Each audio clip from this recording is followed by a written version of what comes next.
पिछले वीडियो में हमने रैयतवाड़ी सिस्टम को डिटेल से समझा। अब हम देखते हैं कि रैयतवाड़ी सिस्टम जो कि एक लैंड रेवेन्यू सिस्टम था, इसके क्या क्या मेरिट्स हैं और क्या क्या डीमेरिट्स हैं। ठीक है, अब इस बार इसके मेरिट थोड़े से कुछ कंपनी को भी मेरिट है और जो रैयत यानी जो फार्मर है, पीसेंट है, किसान है, उनको भी बेनिफिट्स है। तो मेरिट पहले हम देखते हैं कंपनी को इससे क्या फायदे थे और फिर बाद में हम देखेंगे किसानों को क्या फायदे थे। तो कैपिटल ए में कंपनी को क्या फायदे थे? पहला, नो मिडिलमैन। स्वाभाविक बात है कि परमानेंट सेटलमेंट सिस्टम में बीच में एक व्यक्ति होता था जमींदार, जो किसानों से टैक्स लेके फिर अंग्रेजों को देता था। इस सिस्टम में कोई मिडिलमैन नहीं था। अंग्रेजों के कर्मचारी थे जो डायरेक्टली जाकर के किसानों से कर लेते थे, तो मिडिलमैन नहीं था। इसका फायदा ये हुआ, रैयत हैज टू पे लेस टैक्सेस। अब किसानों को कुछ थोड़ा मोड़ा तो 4-5%, बहुत ज्यादा नहीं, लेकिन कर कुछ कम हुआ पहले की तुलना में, क्योंकि मिडिलमैन का कमीशन था बीच में, अब वो कमीशन खत्म हो गया। इंक्रीज परचेजिंग पावर, इससे किसानों के पास थोड़ी थोड़ी पैसे बचने लगे और इस पैसे बचने के कारण उनकी परचेजिंग पावर बढ़ गई। माने उनकी खरीदने की क्षमता, जब बचत हो गया तो खरीदने की क्षमता बढ़ गई, और जब खरीदने की क्षमता बढ़ गई तो increase demand of British goods. अब जब उनके पास कुछ पैसा बचेगा तभी तो वो जो अंग्रेजों का सामान, घड़ी, लैपटॉप और मोबाइल और दुनियादारी जो भी आधुनिक चीजें भारत में ब्रिटिश उद्योगपति बना बना करके भेज रहे हैं, उसको खरीदने के लिए किसान ही तो है। उस समय तो भारत की पूरी जनसंख्या या तो किसान थी या सेना में थी, ठीक है ना। तो एक प्रकार से ये भी उनका चाल था कि थोड़ा सा टैक्स कम रखो, किसानों के पास पैसा बचने दो, जब पैसा बचेगा तो वो ब्रिटिश माल खरीदेगा। अल्टीमेटली कुछ भी करते थे, इनका उद्देश्य एक ही है, अपना उद्देश्य पूरा करना, अपना प्रॉफिट मैक्सिमाइज करना, हमारा कोई भला करने के लिए नहीं आए थे। दूसरी बात, ये जो रैयतवाड़ी सिस्टम था ये टेम्परेरी सेटलमेंट था, किसान और सरकार के बीच में टेम्परेरी एग्रीमेंट था, परमानेंट सेटलमेंट नहीं था, जो जनरली 20 से 30 साल के लिए होता था। और इसके बीच में भी जब चाहे तब कंपनी को यह अधिकार था कि वो टैक्स बढ़ा सकता है। तो परमानेंट सेटलमेंट सिस्टम में एक नुकसान यह था कि एक बार तय हो गया टैक्स तो तय हो गया, यहां पर वो नहीं था। ठीक है, एफिशिएंट रेवेन्यू ऑफिसर्स। अब चूंकि इसमें ब्रिटिश सरकार को ही टैक्स कलेक्ट करना था, तो उसने उसके लिए कुछ कुशल पढ़े लिखे अंग्रेज ऑफिसर्स रखे जो रेवेन्यू कलेक्शन का काम भारतीयों की मदद से करते थे। डायरेक्ट कॉन्टैक्ट विद रैयत। अब परमानेंट सेटलमेंट सिस्टम में क्या था कि कर ले रही है कंपनी, लेकिन बीच में है जमींदार, तो किसान का कॉन्टैक्ट जमींदार से होता था और जमींदार काफी शोषण करता था, ठीक है, काफी मनमर्जी चलाता था, बंधुआ मजदूरी कराता था, बेगारी का श्रम करवाता था। इसलिए जमींदार और किसानों के बीच में बार बार रिवोल्ट यानी विद्रोह हुआ करते थे। तो चूंकि अब डायरेक्ट कॉन्टैक्ट हो गया रैयत का कंपनी के साथ, तो वो जो रिवोल्ट हुआ करते थे, ठीक है, तो लॉ एंड ऑर्डर का इशू बन जाता था, वो खत्म हो गया। नो मोर डिपेंडेंसीज ओवर जमींदार। अब अंग्रेज अपना लैंड रेवेन्यू कलेक्ट करने के लिए जमींदारों पर डिपेंडेंट होते थे, अब वो खत्म हो गया, ठीक है। पर आपको ये ध्यान रखना है कि ये केवल बॉम्बे, मद्रास और असम 3 जगह पर ये चल रहा है। बाकी बंबई, उत्तर प्रदेश, जहां जहां वो चल रहा था, ठीक है, वो तो वहां चल ही रहा है, ये पूरे भारत की बात नहीं है, ठीक है। तो कंपनी को ये फायदे थे, किसानों को, रैयत को क्या फायदा था? Land ownership. किसानों को परमानेंट सेटलमेंट सिस्टम में जमीन का मालिक जमींदार होता था, यहां खुद किसान हो गया। अब जब किसान खुद ही मालिक हो गया तो एक प्रोबेबिलिटी हो जाती है कि कृषि में सुधार होगा, प्रोबेबिलिटी ऑफ एग्रीकल्चर बेटरमेंट, क्योंकि अब जमीन मेरी है, माने किसान ये मानने लगा भाई जमीन मेरी है तो उसमें मेहनत करेगा, ठीक है, तो कुछ कृषि उत्पादकता बढ़ेगी, फर्टिलिटी बढ़ेगी, इनपुट वगैरह कुछ अच्छा लगाया जाएगा। रेवेन्यू रिलीफ मेजर्स, एक ये टर्म आया हुआ था उसमें कि जब कोई फसल बर्बाद हो जाए, अकाल पड़ जाए, सूखा पड़ जाए, भूखमरी पड़ जाए, कोई ऐसी समस्या आ जाए, तो किसानों को कर में छूट दिया जाएगा। ये प्रोविजन उसमें था जो कभी पूरा नहीं हुआ, लेकिन फिर भी लिखने के लिए कि किसानों के फायदे के लिए था, ये स्वाभाविक बात है। नो मोर फियर ऑफ जमींदार। अब जमींदार का डर जो है किसानों को खत्म हो, क्योंकि जमींदार थोड़े से बेरहम होते थे, गैया छोड़ के ले आए, बछिया छोड़ के ले आए, बेगार का श्रम करवा लिया, ठीक है, ये तमाम प्रकार की जो जमींदारों का डर होता था, क्योंकि जमींदार हमारे लोकल व्यक्ति है। अब अंग्रेज तो हैं लेकिन वो हमसे दूर है, तो जो हमारे नजदीक है उसका डर ज्यादा है, जो दूर है उसका डर कम है, ठीक है। क्रूएल तो अंग्रेज भी थे लेकिन वो दूर थे। डीमेरिट्स। अब इसको नुकसान देखते, तो नुकसान कंपनी को कुछ नहीं था, नहीं, नुकसान केवल रैयत को था, किसानों को था। क्या क्या नुकसान थे? नंबर 1, कहने के लिए जमींदार से मुक्त हो गए, लेकिन वास्तव में छोटे छोटे जमींदारों की जगह एक बहुत बड़ा जमींदार आ गया जिसका नाम था ब्रिटिश ईस्ट इंडिया कंपनी, ठीक है। वो एक प्रकार से मिडिलमैन ही था। तो अब बिग जमींदार, एक बड़ा जमींदार आ गया कंपनी। तो अगर सही अर्थों में देखा जाए तो किसानों को जमींदार से तो मुक्ति मिल गई, लेकिन उस टाइप की जो शोषणकारी व्यवस्था थी उससे मुक्ति नहीं मिली, और एक बड़ा जमींदार आ गया, छोटे छोटे जमींदारों की जगह में कंपनी आ गई। ठीक है। Fear of eviction, fear of eviction का मतलब यह है कि इसमें भी एक व्यवस्था थी कि अगर किसान किसी भी कारण से कर नहीं चुका पाएगा तो उसको उसके खेत से अलग कर दिया जाएगा। ठीक है, आगे उसको अपनी खेत में कल्टीवेशन का अधिकार नहीं होगा। तो ये नाम मात्र का लिखा हुआ है कि रेवेन्यू रिलीफ मेजर, कोई रिलीफ मेजर नहीं, चाहे बाढ़ आ जाए, चाहे काल आ जाए, फेमाइन आ जाए। ठीक है, जो टैक्स तय है वो आपको देना पड़ेगा, नहीं दिया तो आपको अपने खेत से छुट्टी कर दिया जाएगा। एक्चुअली नो, हाँ वही, एक्चुअली नो रेवेन्यू रिलीफ। यहां पर हमने ऊपर तो लिखा कि रेवेन्यू रिलीफ मिलेगा, लेकिन वास्तव में कोई रेवेन्यू रिलीफ नहीं मिलता था। टैक्सेस में भी इंक्रीज एट एनी टाइम, ये जो ऊपर का एरो बना उसका मतलब इंक्रीज है, कभी भी कर बढ़ाया जा सकता था। ठीक है, अंग्रेजों के द्वारा। टैक्सेस इन कैश, कर हमेशा नकदी में लिया जाता था, कोई भी वस्तु के रूप में नकद टैक्स नहीं लिया जाता। अब नकदी में कर लेने के कारण क्या हुआ, इंक्रीज इन कैश क्रॉप्स। अब नकदी में करना है तो हम दाल चावल गेहूं उगाएंगे तो उसको खरीदेगा कौन, तो हमें नकदी फसल खरीदना है, उगाना है, गन्ना उगाना है, कपास उगाना है, नील उगाना है, मूंगफली उगाना है। ऐसे नकदी फसल उगाने की प्रचलन बढ़ गई, क्योंकि अगर हम दाल गेहूं चावल उपजाएंगे, ठीक है, ज्वार बाजरा उपजाएंगे तो उसको कोई खरीदने वाला है नहीं। ठीक, और ये नकदी फसल अंग्रेज लोग खुद खरीद लेते थे, और फिर उनसे जो पैसा आता था वो हम टैक्स के रूप में दे देते थे। ठीक है, अब जब कैश क्रॉप्स हमने उत्पादन शुरू किया तो उससे दो परेशानी हुई। कैश क्रॉप्स के प्रोडक्शन के लिए एक तो फूड ग्रेन की तुलना में इनपुट ज्यादा चाहिए, फर्टिलाइजर भी चाहिए, थोड़ा सिंचाई भी चाहिए, अच्छे बीज भी चाहिए, और इन सब के कारण किसानों को कर्ज लेना पड़ा। और जब किसानों को कर्ज लेना पड़ा तो उनकी कर्जदारी बढ़ी, तो एक तरफ तो उनकी कर्जदारी बढ़ी, दूसरी तरफ खाद्यान्न फसलों की कमी हो गई और फूड शॉर्टेज हो गया, और इसके कारण अकाल पड़ने शुरू हो गए, खाद्यान्न की कमी हो गई। ठीक है, अगला प्रॉब्लम यह हुआ, नकदी में कर देना है, इसके लिए लैंडलॉर्डिज्म। लैंडलॉर्डिज्म का मतलब है मनी लेंडर, साहूकार। क्षेत्रीय लेवल पर बड़े बड़े साहूकार आ गए, क्योंकि नकद में पैसा देना है, हमारे पास नहीं है कर, तो हम कुछ गिरवी रखेंगे, साहूकार के पास से पैसा उधार लेंगे जो बड़े हाई इंटरेस्ट रेट पे हमको पैसा देगा। ठीक है, तो वो पैसा लेंगे, और जब समय पर हम पैसा नहीं दे पाएंगे तो या तो वो ये जो जमींदार है वो हमारा खेत ले लेगा, या हमको बंधुआ मजदूर बना लेगा, हमसे फ्री में काम लेगा। ठीक है, तो ये तमाम प्रकार की समस्याएं यहां पर आएंगी। तो आपको ध्यान रखना है कि नकद में कर लेने के कारण साहूकारों की संख्या बढ़ी, इंटरेस्ट रेट हाई से और ज्यादा हाई होते गए।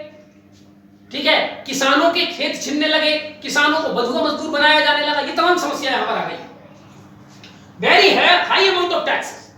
अब टैक्स की जो दर होती थी वो भी छोटा मोटा नहीं होता था, 50% से 60% दर होता था। और ये जो टैक्सेशन है on the basis of soil, आप वास्तव में कितना प्रोडक्शन कर रहे हो उसके आधार पर नहीं होता था, वहां की सॉइल क्वालिटी जितनी है उस हिसाब से जो है वो होता था, और वो रियलिटी से बहुत ज्यादा होता था। ठीक है, ये सारी समस्या। रैयत बिकम टेनेंट्स। अब रैयत टेनेंट्स, रैयत और टेनेंट, रैयत माने फार्मर, फार्मर माने जो अपने खेत पे अपना खेत का मालिक है, और टेनेंट मतलब दूसरे के खेत में खेती का काम कर रहा है, उसका खेत किराए पे लेकर। ठीक है, तो हमारे यहां ये जो किसान नकदी में कर देने के लिए जब नकदी फसल उपजाना शुरू किए, कैश क्रॉप्स, कपास, मील, गन्ना, तो उनको ज्यादा इनपुट चाहिए था।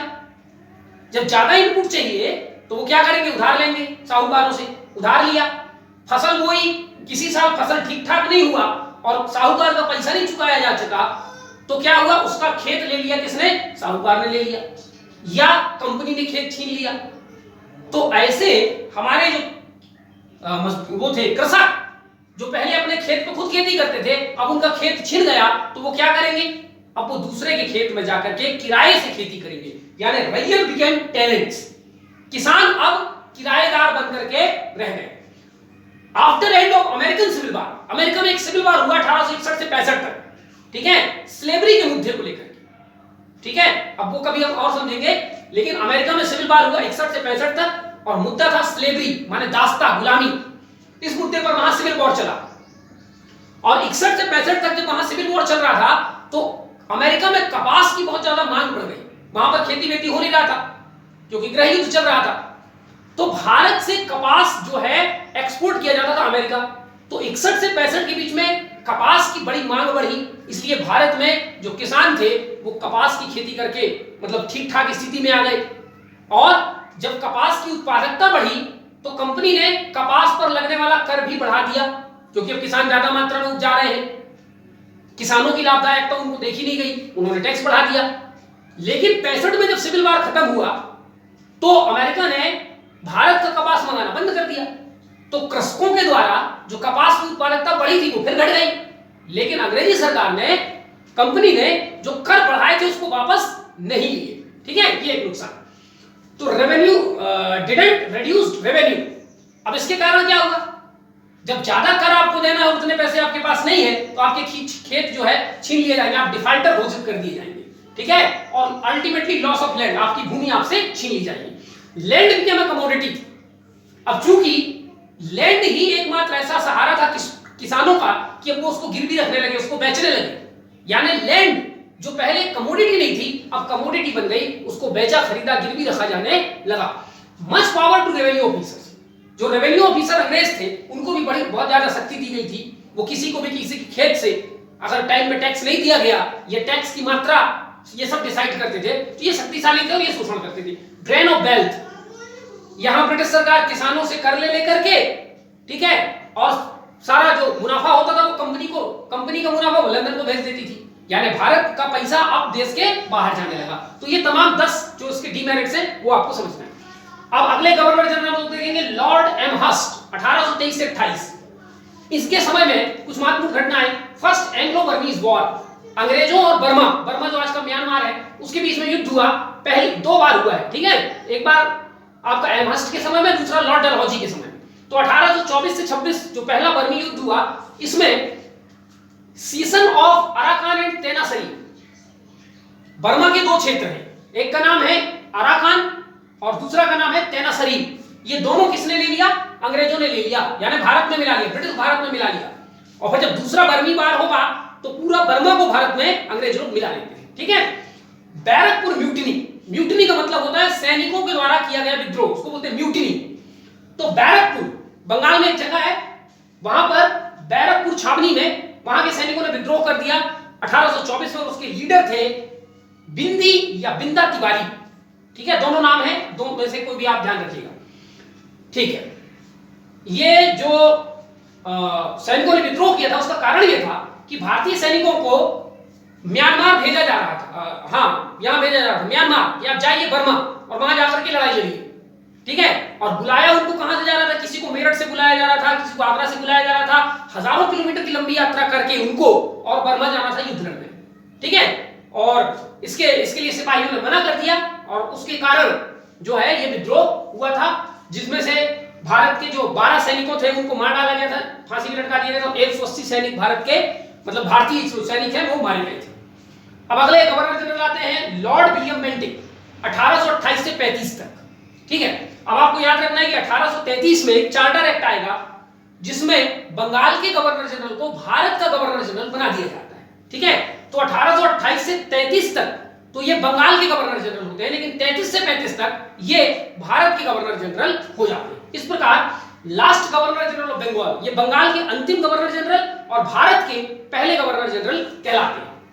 Abolished various social evils through legislation, इन्होंने भारतीय लोगों खास करके राजा राममोहन राय जैसे लोगों की मदद से और उनके कहने पर भारत में जो कुप्रथाएं चल रही थी उसको कानून बना करके खत्म किया। ठीक, अच्छा, इसके पहले एक बात और ध्यान रखनी है कि लॉर्ड विलियम बेंटिक काफी लंबे समय से भारत में रह रहे थे और 1803 से 1807 तक ये मद्रास के गवर्नर थे। ठीक है ना, फिर बोर्ड ऑफ कंट्रोल में भी गए, तो मतलब कुल मिला के भारत में इनका अच्छा लंबा अनुभव रहा है। ठीक है, तो कानून बना करके कई सामाजिक बुराइयों को खत्म किया, जैसे सती प्रथा को इन्होंने खत्म किया दिसंबर 1829 में। ठगी प्रथा, ठगी माने वही जो चोर डाकू टाइप के लोग हैं, लूट लेते थे, ये भी एक प्रथा थी, इसको समाप्त कर दिया गया 1830 में। और इसको समाप्त करने में कर्नल स्लीमन नाम के एक व्यक्ति ने विलियम बेंटिक की काफी मदद की थी, और सती प्रथा को दूर करने में राजा राममोहन राय ने मदद किया था इनका। ठीक है, फीमेल फीटिसाइड, अगर बच्ची है गर्भ में तो उसको मार डाला जाता था, ये 1831 में खत्म हो गई। ह्यूमन सैक्रिफाइस 1833 में, नर बलि दिया जाता था, मानो किसी किसी को बलि दे दी जाती थी, इसको खत्म किया। तो 4 कुरीतियों को इन्होंने खत्म किया। कैप्चर्ड मैसूर 1831, ठीक है। 1799 में मैसूर ने सहायक संधि स्वीकार कर लिया था। 1831 में अल्टीमेटली पूरे मैसूर को ही अंग्रेजी राज्य में मिला लिया गया। चार्टर एक्ट 1833, चार्टर एक्ट 1833 इसी के समय में आया। और वो चार्टर एक्ट क्या है हम अभी नेक्स्ट वीडियो में देखेंगे। कुर्ग, कैप्चर कुर्ग, कर्नाटक में एक जगह कुर्ग पठारी जगह है, 1833 में उसको भी कब्जा कर लिया। भारतीय क्षेत्र था, उसको ब्रिटिश में मिला लिया। मैकाले माइन्यूट, मैकाले का निर्णय, माइन्यूट माने निर्णय, 1835 में आया इन्हीं के समय में। Establish Calcutta medical college 1835, Calcutta में मेडिकल कॉलेज 1835 में इन्होंने स्थापित किया, जो एशिया का पहला वेस्टर्न मेडिकल कॉलेज था। वेस्टर्न यानी एलोपैथी से जहां पर इलाज होता था, ठीक है। ये एशिया का पहला medical college, Calcutta medical college. Prohibited hunting in military, सेना में जो कोड़े मारे जाते थे उस पर इन्होंने रोक लगाया। Official language of higher courts, जो बड़े अदालत होते थे, हाई कोर्ट, सुप्रीम कोर्ट, वहां पर इसके पहले फारसी भाषा में वाद विवाद होता था और अंग्रेजी में भी होता था, ठीक। लेकिन अब फारसी को टोटल खत्म कर दिया गया और अंग्रेजी भाषा में वहां पर सारा नियम कानून बातचीत होगा। और लोअर कोर्ट्स में फारसी भाषा भी जारी रहेगी, इसके अलावा जिस क्षेत्र में जो भाषा बोली जाती है उस भाषा का प्रयोग किया जाएगा, ठीक है। First time Indians were allowed to higher officers on the basis of meritocracy. इसके पहले तक भारतीय लोगों को बड़े बड़े पदों के लिए अयोग्य माना जाता था, ठीक है। लेकिन राजा राम मोहन राय जैसे लोगों के कारण जब वो अंग्रेजी बोले और लोगों इनको प्रभावित किया, तो भारतीय लोगों को भी अब बड़े बड़े पदों में यदि उनमें योग्यता है तो उनको उस पदों में रखा जाना शुरू कर दिया। Anglicist and orientalist debate on education, इसी के समय में आंग्लवादी और प्राच्यवादी विवाद शुरू हुआ शिक्षा पर। और वो विवाद क्या है मैं पिछले वीडियो में समझा चुका हूं, ठीक है। फाइनली एंग्लिसिस्ट वॉन, और अंततः इस विवाद में किसकी जीत हुई? अंग्रेजियत की जीत हुई, ठीक है। Voluntary conversion of religion with succession rights, यदि कोई व्यक्ति अपनी मर्जी से हिंदू धर्म को त्याग करके ईसाई धर्म बनता है या कोई भी धर्म को त्याग करके कोई दूसरे धर्म को एक्सेप्ट करता है, तो वॉलंटरी रूप से यदि है तो उसकी इजाजत थी। और साथ में यदि मान लो मैं हिंदू हूं और हिंदू से ईसाई बन गया, तो मुझे ईसाई होने के सारे बेनिफिट मिलेंगे, प्लस मेरे पिता से जो मुझे उत्तराधिकार का हक मिलता था वो भी मुझे मिलेगा। यानी इस कानून के पहले यदि कोई व्यक्ति धर्म परिवर्तन कर लेता था तो उसको अपने घर परिवार समाज से अलग कर दिया जाता था, फूटी कौड़ी उसको संपत्ति के रूप में नहीं मिलती थी बाप दादाओं को। लेकिन यहां कहा गया आपने कन्वर्जन किया है मर्जी से, तो आपको बाप दादा का जो संपत्ति है वो भी मिलेगा और आपका कन्वर्जन जो किया उसका लाभ भी आपको मिलेगा, ठीक है। Period of peace and social reform, William Bentinck का ये समय था 28 से 35, लगभग 7 साल का समय। इसमें एक भी युद्ध लड़ाई झगड़ा दंगे नहीं हुए, इसलिए इनका जो ये पीरियड है इस पीरियड को कहते हैं पीस एंड सोशल रिफॉर्म का पीरियड, शांति और सामाजिक सुधार का समय, ठीक है। एक नोट है, राधाकांत देव ऑफ धर्म सभा, बंगाल में एक कट्टर ब्राह्मणों का ऑर्गेनाइजेशन था जिसका नाम था धर्म सभा। यह ब्राह्मणवाद, पुरोहितवाद और जो पुरानी सारी पद्धतियां थी ब्राह्मणों की उनको बनाए रखने के लिए ये लोग काम करते थे। उसके मुखिया थे राधाकांत देव। तो जब राजा राम मोहन राय, वो भी बंगाल के थे, इन्होंने जब सती प्रथा का विरोध किया और अल्टीमेटली विलियम बेंटिक ने सती प्रथा को कानून बना के हटा दिया, तो राधाकांत देव ने उसकी अपील लंदन में प्रिवी काउंसिल माने राजा के पास जाकर के किया कि सती प्रथा को आप समाप्त कर, जो कर रहे हैं वो गलत है, उसको नहीं करना चाहिए। लेकिन अल्टीमेटली वहां से निर्णय आया कि नहीं, सती प्रथा को समाप्त किया जाएगा, ठीक है।